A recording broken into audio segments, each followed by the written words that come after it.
going on, everybody? It's Jacob Vial. I have a really short topic of discussion today that a lot of people need to know, and that's going to be with having the same type of battery cells between all your batteries in your vehicle. So if you have a cardio system, whether you have a single 10-inch or you have a wall build with say 5/18s, etc., just any kind of system, you want to use this concept because this is going to really greatly affect the battery life as well as your voltage, pretty much steady voltage. How your voltage can change depending on what kind of battery cells you have. So for example, like right now I have excess power AGM batteries in the front and back. So I have one in the back and then I have one up front. So all of my batteries are AGM. Everything is initially the same battery cell, the same brand, etc. And there isn't going to be any kind of initial struggle between batteries. But if, let's say, I left my stock battery here, it was a lead, dry leads, or however you pronounce, I don't know batteries very well, but my front battery was acidic and my back battery was AGM. So what happens is this voltage support, the lead battery that was in the front, the acid battery, rests around 12.6, 12.4 to 12.6, and then the back battery is 12.8 to 13.1, 13.2. So the voltages are struggling and battling each other.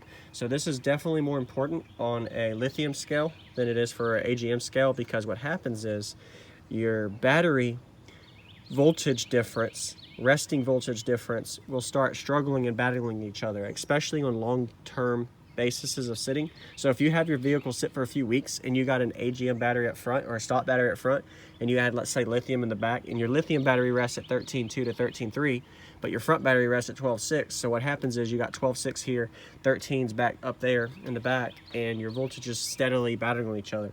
So one thing you want to consider, if you haven't already, anybody that's new to this, the guys that know what I'm talking about already, you probably don't even have to watch this video, but make sure you have all of your battery cells the exact same. So have all AGM or all acid lead, all lithium, all LiFePO lithium or CMAX, etc. Make sure everything is in line in the same battery cells. You don't want to have two different types of battery technologies in the same vehicle, because you don't have the full equation of concepts working with each other. So that's the concept of this video. Just a quick 3 to 4 minute video I wanted to make on this. A lot of people ask about this one in my messages on Facebook and Instagram, Jacob Vial. So I needed to make a video on this. So make sure you have the same battery types between all your batteries. If you don't have the money and funds, I understand, but when you do, highly recommend replacing your stock with the matched type of battery cell you're using. I understand lithium right now doesn't really have a lot of upfront batteries that run the same type of battery cell, so they have like an excess power or a North Star or an AGM battery up front, so they have this hooked up to their lithium. I highly recommend taking it out, just making a blank battery box compartment where you can run to just lithium only. So lithium only is another topic I can talk about real quick.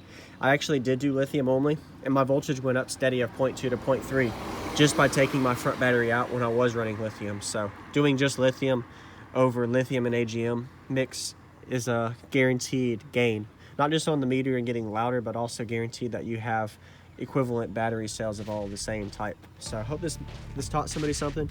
Of course, comment. I'm not perfect, I'm learning, so I'll see you on the next one.